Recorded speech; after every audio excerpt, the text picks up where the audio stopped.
seja bem-vindo ao podcast MG Familiar. Um podcast sobre temas pertinentes que nos fazem refletir e frequentemente com implicações para a prática clínica. E damos as boas-vindas ao nosso anfitrião, professor Carlos Martins.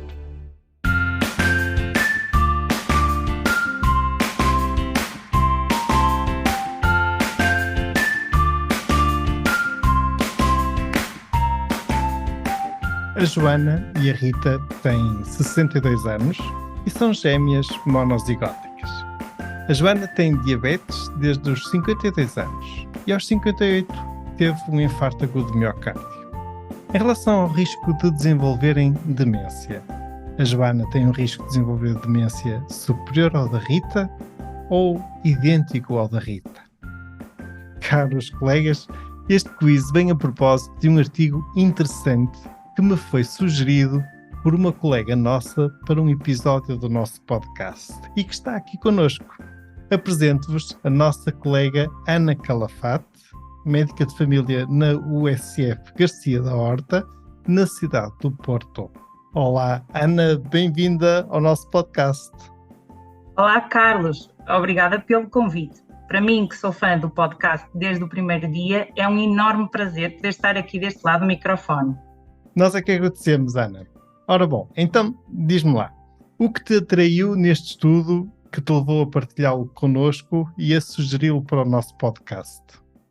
Então, quer as doenças cardiometabólicas, quer a demência, são um desafio crescente na nossa sociedade envelhecida e que são geridas, na maior parte das situações, nos cuidados de saúde primários onde trabalho.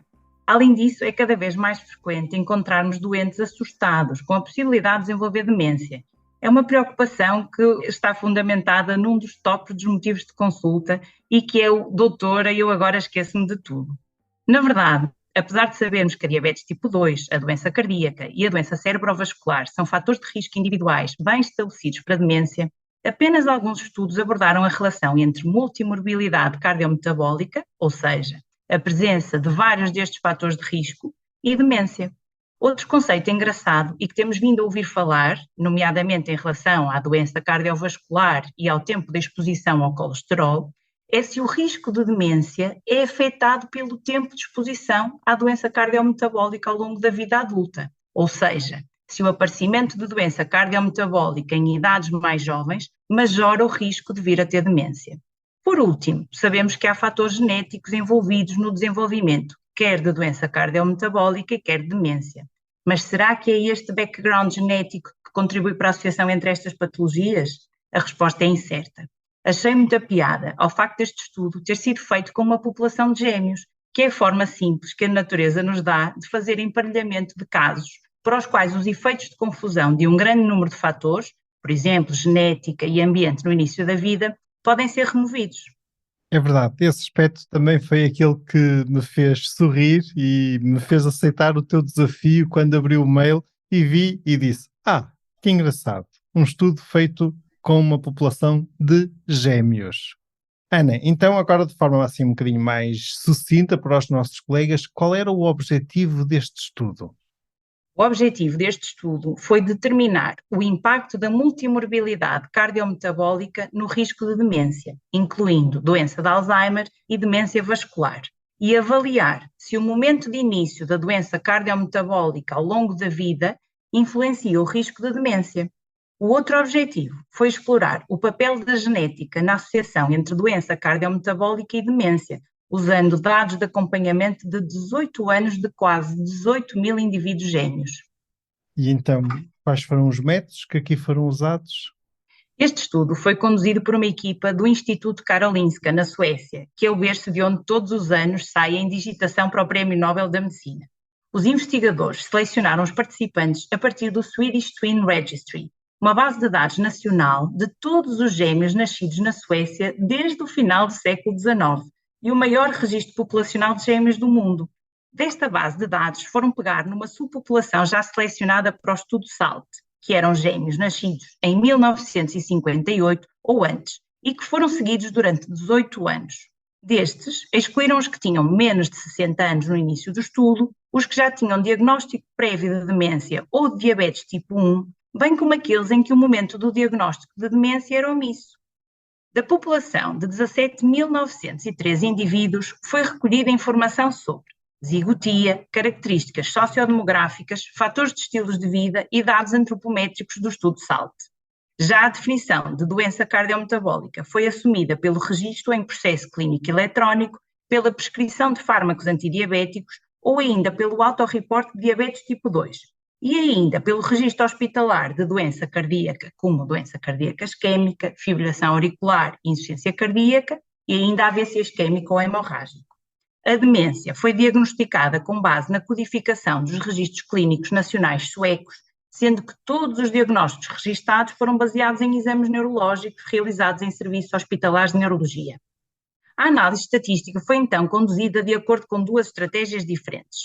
Por um lado, um desenho de estudo coorte clássico, incluindo todos os indivíduos gêmeos, e por outro, uma análise combinada de cogêmeos, envolvendo pares de gêmeos discordantes para doença cardiometabólica e demência, ou seja, apenas um dos gêmeos em cada par podia ter doença cardiometabólica, demência ou ambas as entidades.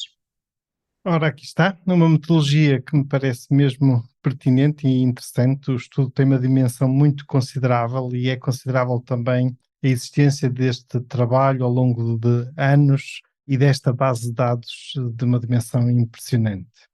E vamos aos resultados. Estamos curiosos para saber os resultados e até as eventuais conclusões que podemos retirar deste estudo, Ana.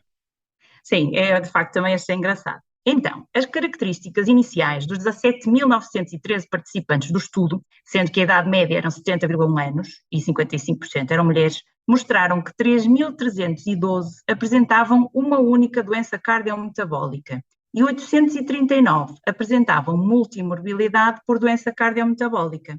Em comparação com indivíduos sem doença cardiometabólica, aqueles que tinham doença eram mais propensos a serem mais velhos, homens, solteiros e tinham menos anos de educação formaram, maior prevalência de excesso de peso ou obesidade, de depressão, consumo excessivo de álcool, tabagismo atual ou anterior e inatividade física. Durante o follow-up de 15,4 anos, um total de 3.020 participantes desenvolveu demência, incluindo 1.050 com doença de Alzheimer e 638 com demência vascular. A presença de um número crescente de doença cardiometabólica foi associada de modo quase dose-dependente a um maior risco de demência, de todos os subtipos de demência. Com cada doença cardiometabólica adicional, o risco de demência por todas as causas aumentou 42% e o risco de doença de Alzheimer aumentou 26% e o risco de demência vascular 64%.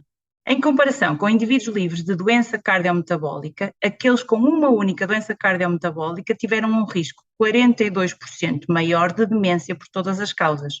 A multimorbilidade da doença cardiometabólica foi associada a mais do que o dobro do risco de demência. Em relação à análise que considerara a idade de início da doença cardiometabólica, os autores descobriram que o efeito de risco da doença cardiometabólica na demência foi atenuado quanto mais tarde na vida a doença cardiometabólica se desenvolveu. Do ponto de vista do curso de vida, o risco de demência era maior se o primeiro diagnóstico de doença cardiometabólica de um indivíduo ocorresse durante a meia-idade, ou seja, antes dos 60 anos, em oposição a uma fase mais tardia da vida. Além disso, o risco de demência parecia ser maior para aqueles que desenvolveram uma segunda doença cardiometabólica ainda antes dos 60 anos, em comparação com os idosos, se é que se pode chamar idosos aos que têm mais de 60 anos. Na análise combinada de pares de gêmeos emparelhados, a associação significativa entre doença cardiometabólica e demência, descoberta no desenho de estudo de coorte clássico, permaneceu presente entre pares de gêmeos dizigóticos discordantes, mas foi atenuado entre pares de gêmeos monozigóticos discordantes, com doença cardiometabólica e demência.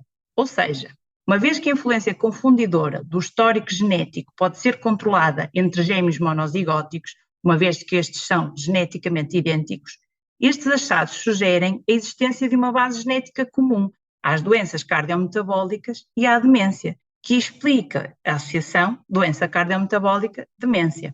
Uma indicação adicional de que a força da associação doença cardiometabólica-demência era diferente entre pares de gêmeos mono e dizigóticos foi a interação significativa detectada entre zigotia e presença de doença cardiometabólica no risco da demência.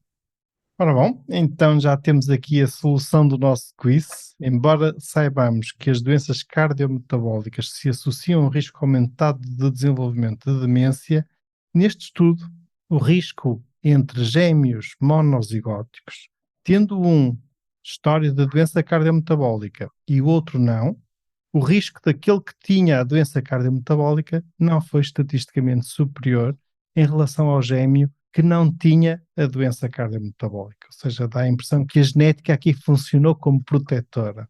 De acordo com este estudo, então, voltando ao nosso quiz, a resposta correta seria: a Joana tem um risco de desenvolver demência idêntico ao da Rita. Ana, fazendo a translação destes resultados para a nossa prática clínica, para o nosso dia-a-dia, o que retiras deste estudo? Eu acho que há duas mensagens importantes a tirar deste estudo. Nesta grande amostra de idosos suecos, descobrimos que o risco de demência aumentou 42% com cada doença cardiometabólica adicional. E, além disso, mostrou como o momento de início da doença cardiometabólica ao longo da vida afeta o risco de demência, com o desenvolvimento de qualquer doença cardiometabólica antes dos 60 anos a ser associado a um maior risco de demência. Assim, podemos tirar estas conclusões importantes. Por um lado, a multimorbilidade cardiometabólica aumenta o risco de demência, incluindo demência de Alzheimer e demência vascular. Por outro, as doenças cardiometabólicas que se desenvolvem mais cedo na vida, ou seja, antes dos 60 anos, parecem conferir maior risco de demência. Por último, antecedentes genéticos podem sustentar a associação doença cardiometabólica-demência. Do ponto de vista clínico e numa ótica prática daquilo que é o nosso dia-a-dia no consultório, prevenir ou retardar o desenvolvimento da doença cardiometabólica, particularmente na meia-idade, antes dos 60 anos, pode ser uma estratégia para evitar a demência na velhice, com destaque para o seguimento apertado dos doentes com diabetes tipo 2, doença cardíaca ou AVC antes dos 60 anos, por forma a reduzir o seu risco individual de demência.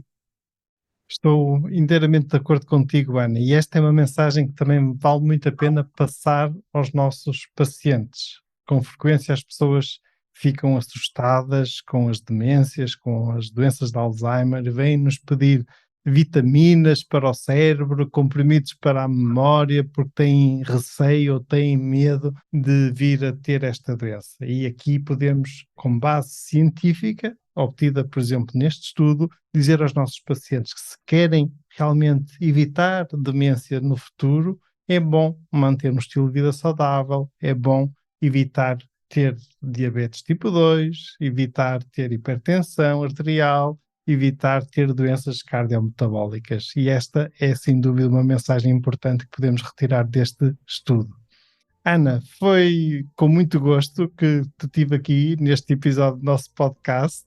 E, colegas, além de agradecer a participação da Ana neste episódio especial, quero também agradecer o contributo que ela deu para um outro episódio especial. Há 2 episódios atrás, o episódio do Dia dos Namorados, pois é, foi a nossa colega Ana Calafate que nos enviou aquela sugestão tão doce daquele estudo da diabetes que depois despertou todo o desenrolar do episódio. Muito obrigado por tudo, pelos teus contributos e por estas tuas sugestões, Ana. Obrigada eu, Carlos. Foi mesmo um prazer estar aqui. Na verdade, é quase como vamos ver, os fãs vão ver ao vivo a estrela que seguem. E eu, de facto, sou uma verdadeira fã do podcast MG Familiar. Até breve. Mas aqui não há nenhuma estrela. Um beijinho, muito obrigado, colegas. Obrigada. Como sempre, partilhamos o link de acesso ao estudo aqui referido. Muito obrigado por nos ouvirem. Fiquem bem, continuem bem. Até ao próximo episódio.